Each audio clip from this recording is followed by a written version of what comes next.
நல்ல வயிற்று புண்ணு வாய் புண்ணு இருக்கவங்க எல்லாருமே இந்த ரசத்தை வந்து ஊற்றி சாப்பிடலாம். இதை தாராளமாக இந்த ரசம் வந்து ஊற்றி சாப்பிடலாம். ரொம்ப நல்ல டேஸ்ட் சூப்பராக இருக்கும். பாருங்க, இந்த ரசத்தை நீங்கள் டம்ளர்லேயே ஊற்றி குடிச்சுக்கலாம். அந்த அளவுக்கு டேஸ்ட் சூப்பராக இருக்கும். சுட சுட இருக்கு.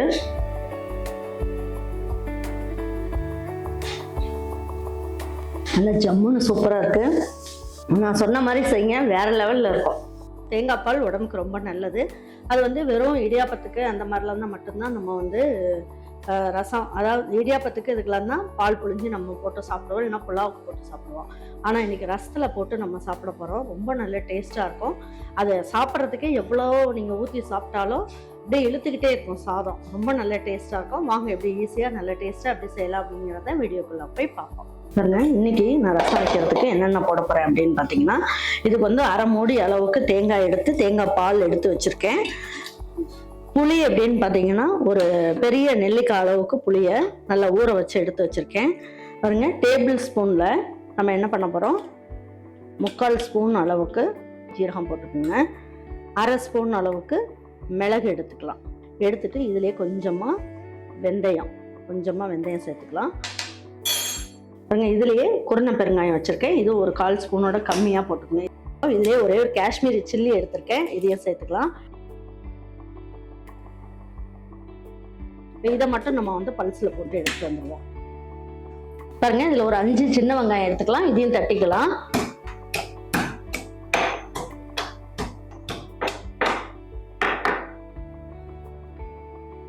இந்த மாதிரி தட்டி எடுத்து வச்சுக்குவோம். பூண்டு பார்த்தீங்கன்னா இந்த தோலோடையே ஒரு 7 பல்லு பூண்டு, இதையும் எடுத்துக்கலாம். மிக்சியில் போட்டு இதை வந்து நம்ம அரைக்க வேண்டாம், இந்த மாதிரி தட்டி எடுத்துக்கலாம். அப்போதான் ரசம் வந்து நல்ல டேஸ்ட் இருக்கும். பாருங்க, இந்த மாதிரி தட்டி எடுத்து வச்சுக்கோங்க. காரத்துக்கு 2 பச்சை மிளகாய் எடுத்துருக்கேன், இதையுமே தட்டி எடுத்துக்கலாம்.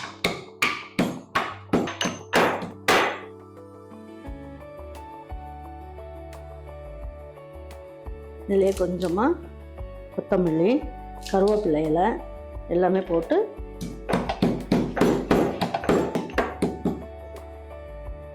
பாருங்க. இப்போ எல்லாமே தட்டி ரெடியாக எடுத்து வச்சிட்டோம். இப்போ வந்து என்ன பண்ணலாம், ரசம் எப்படி செய்யலான்னு பார்ப்போம். இப்போ வந்து பார்த்தீங்கன்னா ரசத்துக்கு என்னென்ன போடலாம் அப்படின்னா, மஞ்சள் தூள் ஒரு சிட்டிகை அளவுக்கு போட்டுக்குவோம். இந்த அளவுக்கு உப்பு சேர்த்துக்குவோம். சேர்த்துட்டு இப்போ வந்து புளி தண்ணியை கரைச்சி ஊற்றிடலாம். இது பாருங்க, புளி வந்து நல்லா ஊறினதுக்கப்புறம் நிறைய இருக்கும். ஒரு பெரிய எலுமிச்சம்பழம் அளவுக்கு புளி ஊற வச்சுருக்கோம்.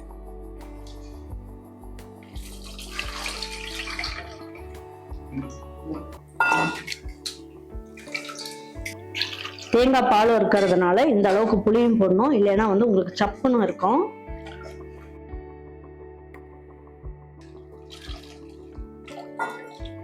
பாருங்க, புளியை வந்து நல்லா ஒட்டை அந்த மாதிரி கரைச்சிருங்க. இதில் கல் மண் எதுவுமே இருக்காது. வெறும் கொட்டையெல்லாம் எதுவுமே இருக்காது. ரொம்ப நல்லா இருக்கும் புளி. பாருங்க, இந்த சைஸுக்கு 3 தக்காளி எடுத்துக்கலாம்.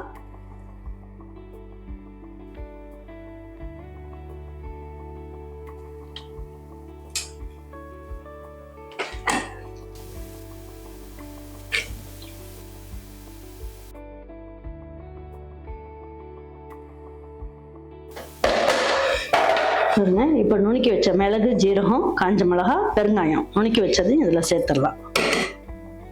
இதுக்கு தேவையான அளவுக்கு தான் நம்ம வந்து நுணுக்கி வச்சா எல்லாத்தையுமே இதில் சேர்த்துருவோம்.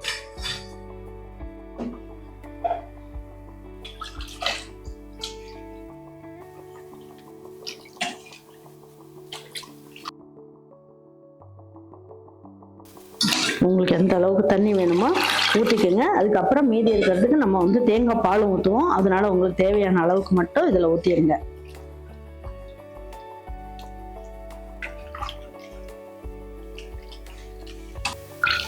வாங்க இப்போ ரசம் தாளிச்சிடலாம். இப்போ இதுக்கு நீங்கள் தேங்காய் எண்ணெய் ஊற்றிக்கிட்டீங்கனாலும் ஊற்றலாம், அப்படி இல்லை நெய் போட்டாலும் போடலாம், அப்படி இல்லைன்னா நல்லெண்ணெய் கடலெண்ணெய் எது வேணாலும் ஊற்றிக்கலாம். இது நம்மளுடைய விருப்பம்தான்.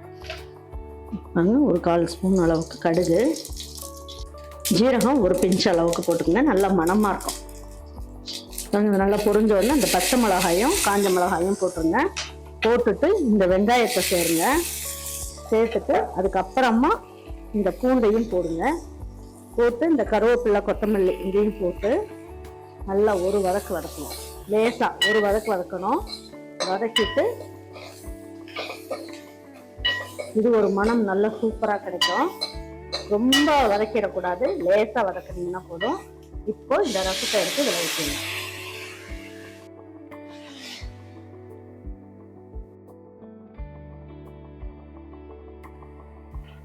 இந்த ஸ்டேஜில் இதில் வாயில் ஊற்றி பாருங்கள், உங்களுக்கு உப்பு பத்துதா பத்தலையான்ட்டு. பத்தலைன்னா இந்த ஸ்டேஜில் சேர்த்துக்குங்க. தேங்காய் பால் இந்த டைமில் ஊற்றக்கூடாது. ஃபைனலாக ஒரு நுரக்கட்டி வரும்போது இந்த தேங்காய் பாலை இதில் சேர்க்கணும்.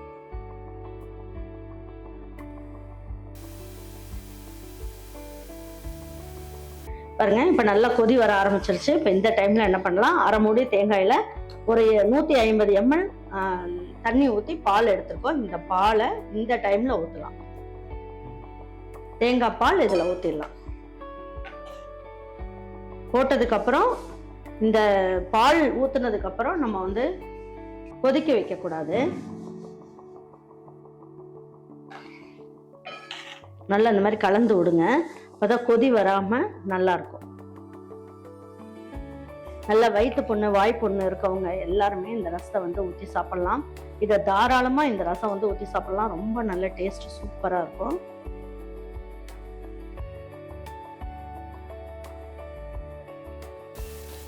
இப்போ வந்து பபிள்ஸ் வர ஆரம்பிக்குது.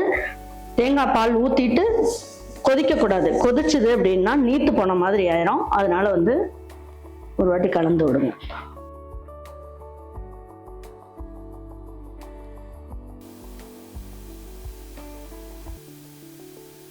நுரைச்சு இப்படி வருது இல்லையா, இந்த மாதிரி வரும்போது ஸ்டவ் ஆஃப் பண்ணிடலாம். இப்படி இருக்கும்போது தான், இந்த ஸ்டேஜில் எடுக்கும்போது தான் நமக்கு வந்து தேங்காய் பால் ஊற்றி வைக்கும் போது நமக்கு வந்து நைட்டு வரைக்குமே இந்த ரசம் வந்து கெட்டு போகாமல் இருக்கும். நல்லாவும் பால் வந்து நல்லா சுற்றணும். எப்படி இருக்குன்னு சூப்பரான தேங்காய் பால் ரசம் நல்ல ஜம்முன்னு ரெடி ஆயிடுச்சு. வாங்க இப்போ எடுத்து வச்சு பரிமாறிக்கலாம்.